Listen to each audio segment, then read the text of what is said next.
إخواني أخواتي، السلام عليكم. بغيت نبعث واحد الشكر خاص للملك ديالنا محمد السادس الله ينصرو. و- وبغيت نجاوب شي أسئلة إخوان كانوا سألوني. بغيت نجاوب على واحد السؤال كان سولني واحد الأخ، قال لي علاش كتمثل المغرب. آه، آه، صراحة أنا في أمريكا عندي دابا تقريبا 16 عام. يعني عندي حاصل على الجنسية أمريكي وكل شيء وكنمثل المغرب. يعني عندي دبل، عندي جوج جنسيات، يا إما عندي حق نمثل المغرب أو أمريكا. ولكن أنا كنفضل نمثل بلادي، إنه بلادي هي الأولى يعني في الدم. و إنه المغرب يعني كبير كبير وعزيز. بغيت نمثلو ديما نمثلو، إنه أمريكا عندها بزاف اللي يمثلها، أما المغرب يعني عندنا الناس قلال اللي يمثلوا. هادشي علاش أنا ضروري خصني نمثل المغرب، ضروري إنه مفروض عليا نمثل المغرب. يعني إنه ما يشوفش ديك عندك اختيار وهادو يعطوك فلوس وهادو لا، ما بقاتش في الفلوس، بقات في الحب ديال الوطن. إنه الوطنية خصها تحط ديال الأولى، إنه بنادم ما ينساش بلادو. وواحد الأخ سولني قال لي شحال من بطولة ربحتي، يعني البطولات اللي فزت بهم.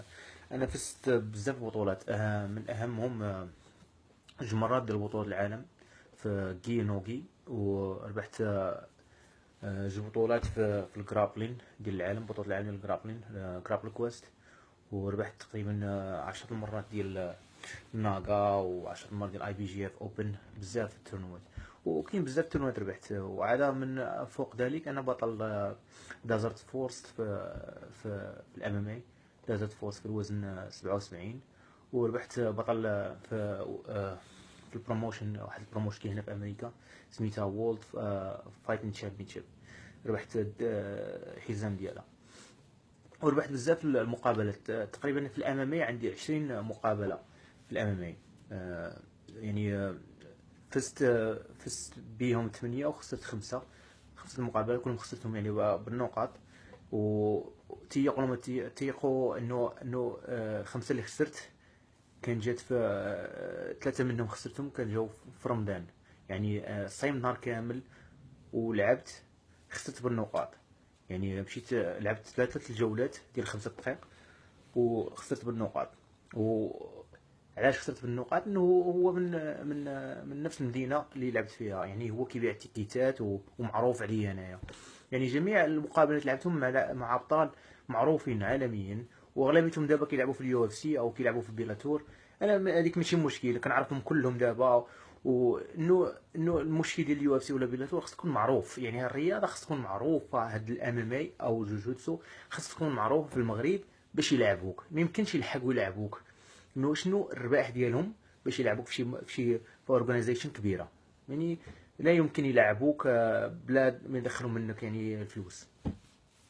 وهذا صراحه كنبغي نشجع الناس بزاف، نشجعهم على الرياضه، انه الرياضه بلا عمره ما يحبس منها. انه اول حاجه راه مزيانه للذات، مزيانه انه العقل السليم في الجسم السليم.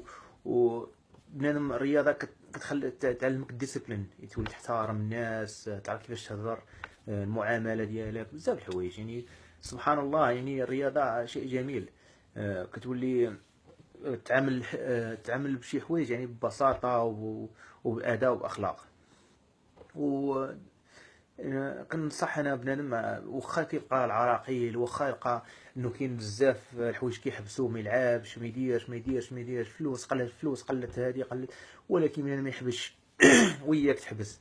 انا ننصح اي واحد وياك تحبس، يعني يبقى بنادم ديما يتريني، ديما يلعب، ديما انه الرياضه كتبغي استمراريه. يعني راه انه اسلوب الحياه ديالك خص تكون كتعيش الرياضه، ماشي غير كدير الرياضه، خاصك تكون تعيشها في الحياه ديالك، يعني تكون رياضي.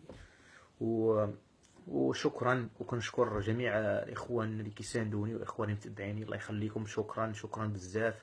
و ما نساوش بارطاجيو هذا الفيديو ودوزوا الناس اخرين باش يعرفوا انه الحمد لله كاين ناس كي يمثلوا المغرب عالميا. وان شاء الله يجي الناس كثار مني ان شاء الله من هنا قدام. انا يعني انا كمرحله دوز، ويجيو الناس ان شاء الله، اجيال جديد ان شاء الله يهزوا الرايه ويمثلوا المغرب ان شاء الله بصوره زوينه.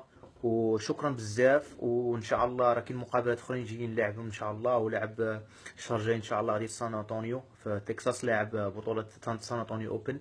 وشكرا بزاف، وشكرا لجميع الجمهور والناس اللي متبعين، وشكرا. وديما المغرب وعاش الملك.